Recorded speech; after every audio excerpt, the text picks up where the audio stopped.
Buongiorno a tutti, volevo iniziare questo video leggendovi una citazione. Mi sento piuttosto come un piccolo campo di battaglia su cui si combattono i problemi, o almeno alcuni problemi del nostro tempo. L'unica cosa che si può fare è offrirsi umilmente come campo di battaglia. Quei problemi devono pur trovare ospitalità da qualche parte, trovare un luogo in cui possono combattere e placarsi.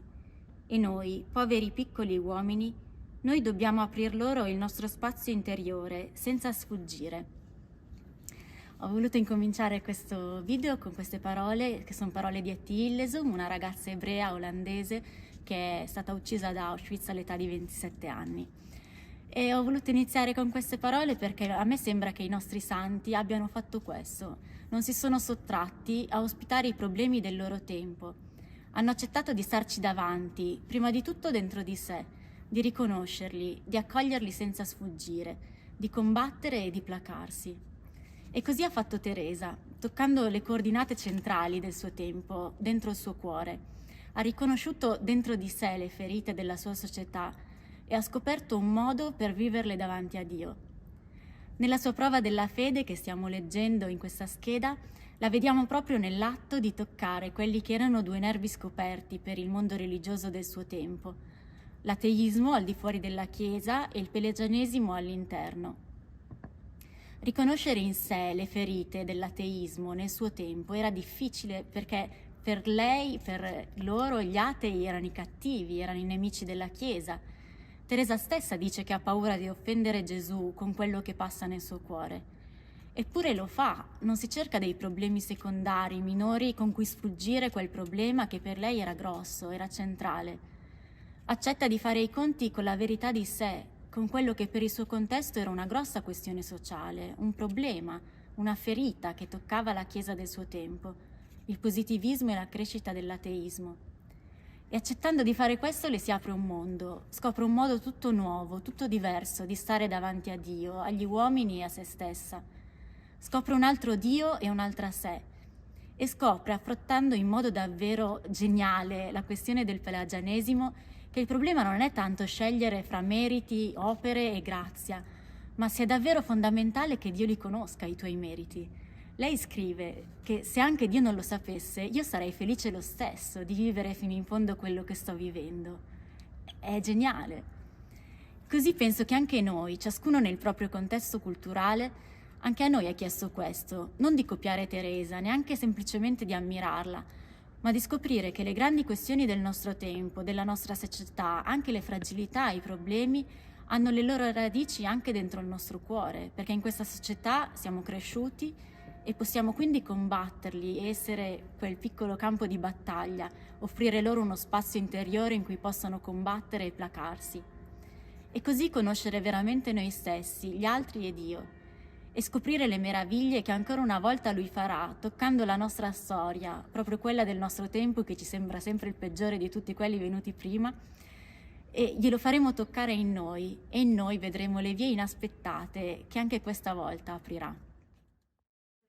Leggere questa pagina della Notte della Fede significa incontrare una Teresa che si trova seduta a quella tavola colma di amarezza alla quale mangiano i poveri peccatori. E questo fa pensare a come noi uomini abbiamo creato delle categorie di persone. In questo caso si parla dei peccatori, ma le categorie invadono la nostra vita quotidiana, i poveri, i ricchi, gli stranieri, e sappiamo quanto si potrebbe continuare. A questa categorizzazione corrisponde sempre un prendere le distanze. Da una parte ci sono io, dall'altra ci sono gli altri. Al massimo c'è un noi che si contrappone agli altri. Nell'esperienza di Teresa la distanza tra lei e i peccatori si annulla. Ci fa capire che i peccatori in fondo non esistono, che il mondo è fatto di uomini e donne con le loro storie e che basta un momento per finire in quella categoria che abbiamo sempre considerata lontana da noi. Addirittura all'interno di una stessa giornata possiamo scoprirci santi e possiamo scoprirci peccatori. E questo dipende dalla strada che intraprendiamo nelle piccole scelte, non solo in quelle grandi. Non è così strano che ci ritroviamo ad aver sbagliato strada, ad aver mancato il bersaglio, che è il significato biblico del peccato, ritrovandoci lontani dal Signore e lontani dalla via della santità, che è quel cammino verso la più profonda verità di noi stessi. Quello che colpisce nelle parole di Teresa è il suo essere nella notte e rivolgersi a Dio definendosi un'anima la quale vi ama. Colpisce leggere: corro verso il mio Gesù, gli dico che sono pronta a versare fino all'ultima goccia di sangue per testimoniare che esiste un cielo. Colpisce che affermi: voglio credere. E Teresa scrive che credo di aver compiuto più atti di fede da un anno che in tutta la vita. E afferma che pur non avendo il godimento della fede mi sforzo di compierne le opere. Ma je tâche, che in italiano è tradotto con mi sforzo, significa piuttosto provo, tento. Teresa tenta di vivere la propria fede attraverso le opere, prova a continuare a credere.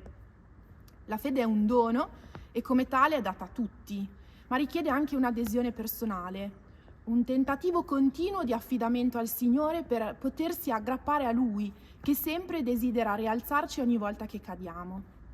Teresa sta vivendo la prova della propria fede e mi piace che la parola prova abbia due diversi significati.